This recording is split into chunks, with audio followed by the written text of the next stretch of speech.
The Los Angeles Lakers just traded for Dorian Finney-Smith and Shake Milton. However, if they want to contend for an NBA championship, it is going to take one or maybe two more moves in order to get this roster to that championship status, and they are linked to an elite backup big right now who can definitely help the Lakers' chances. And in today's video, we're going to talk about who that big man is, why he makes sense for the Lakers, and after the Finney-Smith and Milton trade, is it even possible that they can land this player? And welcome to Lakers Digest here, guys.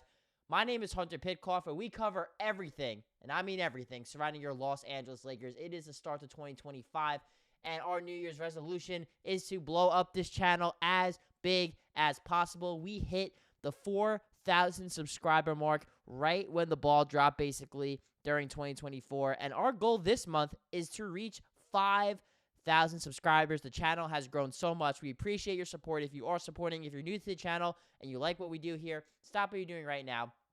Just hit that subscribe button, and let's get into today's video here, talking about the Charlotte Hornets and their backup center right now, Knecht Richards. He's a 27-year-old from the Kentucky Wildcats, got drafted to Charlotte, and he has been there for his entire career. However, he is somebody who has fallen a bit out of favor in the rotation there in Charlotte. They drafted Mark Williams in the first round a couple of years ago, and while he has struggled to stay healthy, he is back on the basketball court, and he is shown to be the favorite go-to starting center for this team. And on top of that as well, they have another young big man in Moussa Diabate, who has been getting a lot of those minutes as well. And the Charlotte Hornets right now are one of the worst teams in the NBA. You're about to see on our ticker down below here that they are one of the teams absolutely struggling in the Eastern Conference, despite guys like LaMelo Ball and Brandon Miller showing a lot of upside. But this is the reports right now surrounding Knecht Richards and his trade prospects. On hoopshype.com, they're reporting that Knecht Richards has drawn consistent interest from teams around the league that are looking for a center. He's got double-double type potential, 9 and 7 he's averaging on the season here. He's only making $5 million, and next year is the last year of his deal, and it's not even guaranteed for another $5 million. Executives around the league who spoke with Hoops Hype, they're saying that it would take at least 2 second-round picks to get Richards from Charlotte, and in those eyes, however, talking about Mark Williams, like we said, he's only played in 60-ish games since he has entered the league, and obviously that is a very small thing. But important note they say is that Charlotte has placed more of an emphasis on keeping Richards. So the big thing to look at here, guys, is that what it's going to take to get Knecht Richards, according to Charlotte, is 2 second-round picks. And like I said, averaging 9 points, almost 8 rebounds a game, as well as over a block per game. This is just an under 22 minutes per game, guys. So at 7 foot, 7'2.5" wingspan, 245 pounds, and a very, very solid athlete. And you look here, guys, 0% from 3. This is not somebody who shoots a lot, but look, still shooting 57%, and that's all around the basket. So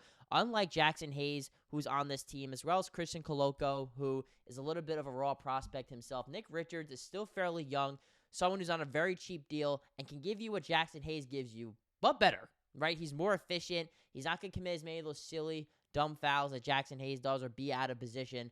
And while Hayes is a solid option for the Lakers, he's not someone you can heavily rely on, especially like in this game against Portland where Anthony Davis does not play. You need at least one other center who can actually have some size, too. At 245, he can play next to Anthony Davis. And Anthony Davis, like you guys have been begging for, can finally play some more power forward like he did during that championship run with the Lakers and most of his career with New Orleans when Anthony Davis played the power forward. But Knecht Richards is cheap enough and good enough where he can, sit on the bench and you can play Anthony Davis at the 5, and it's not going to cause some weird issue in the starting lineup for the Los Angeles Lakers. But that does bring us to our final point because, yes, this is all sunshines and rainbows when you talk about the prospects of Knecht Richards being a Laker and why it makes so much sense for the Lakers to get him and how he would be a great fit on the Lakers.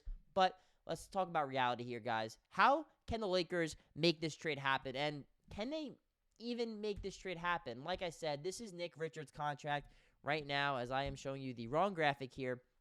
And like I said, this second year, last year of his deal here, third year, I should say, is non-guaranteed. So if the Lakers don't like him and he doesn't work out, they could cut him, let him go, and save some of that cap space. However, they also have a chance to extend him this offseason and sign him maybe to a more lucrative deal, as well as a more team-friendly deal that maybe makes sense for both parties here in Nick Richards because I think he's a spot starter. I don't necessarily think that he is a long-term NBA starter per se.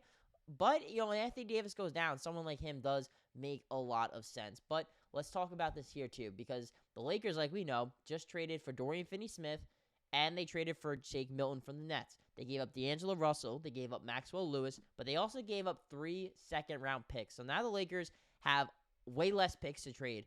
And like I said here, the the Charlotte Hornets are asking for 2 second-round picks. But after this trade, the Los Angeles Lakers only have 1 second-round pick to trade. So unless the market thins up a little bit and teams don't want Nick Richards, they might have to get a third team involved in this deal. We also know, too, that the Lakers, since they are operating as a second apron tax team, according to the new CBA, they're going to have to give up more salary than they're getting. They're going to have to give up more salary than they're getting in return. They were able to successfully do that with D'Angelo Russell and Maxwell Lewis as they make more money combined than Dorian Finney-Smith and Shake Milton do. However, if you look at the Lakers' payroll here, now they don't have that expiring deal in D'Angelo Russell. Plus, he would have made too much money. So, what can the Lakers give up here to realistically get Charlotte? Well, the biggest guy you're looking at here is Jalen Hood-Schifino, right? He's in the second year of his deal. He has not really played a whole lot for the Lakers, has been injured, but he's young. He's only 21 years old, makes a little over $3 million, almost $4 million per year.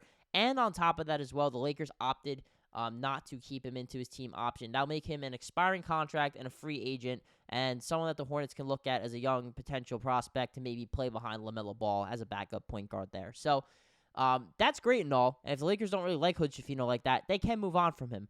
However, here's the bad news. He's making less money than Nick Richards is. And while Nick Richards is on a phenomenal value, that's still less. So Lakers would need to trade either, most likely, Christian Wood, Cam Reddish, or Jackson Hayes, all of them being on expiring deals. And now since they're all it's after December 15th, they're on vet minimum deals. They all are trade eligible. Now, I don't know if Christian Wood will even be cleared in time. Plus, I don't know if the Hornets would even want him. So he's probably not going to be the one traded, unfortunately. It would come down to Cam Reddish or Jackson Hayes. I probably would be Jackson Hayes because then the Lakers would have 4 centers. Plus, the Hornets might want another center in return. Jackson Hayes, still 24 years old. He's probably the guy who they trade here. Or it could be Cam Reddish as well. Get them a nice big wing, excuse me. He's 25 years old. So they most likely want one of those guys. I think Jackson Hayes would be more likely. So it could be a combination of Jackson Hayes, Jalen Hood-Schifino, and a second-round pick for Nick Richards. Now, if it's going to take 2 second-round picks, the Lakers, they're out of ammo. They got nothing. They're not giving up a first-round pick to get Nick Richards. Perhaps it'd have to be some sort of 3-team deal where somehow a guy is able to get, a third team gives them another second-round pick or something, and then Charlotte gives them something in return for him. I mean, that would most likely have to be the scenario because the Lakers giving up 3 second-round picks for Finney-Smith, which I'm not saying is a bad value. However, what does happen is it makes these small marginal moves like a Nick Richards a little bit harder, but again, maybe possible to make. So let me know down below in the comments, guys. What do you think? Should the Lakers, do they have enough enough assets to go get Nick Richards, or you think they're too late and they don't have what it takes to get him? And if they are able to pull off this trade and there is a common ground between LA and Charlotte, would you want to see this happen? Is Nick Richards going to be the answer here? How much does this help the Lakers? In my opinion, I think they're probably going to have to make one more move and get a really good guard or something like that can play some solid defense for them.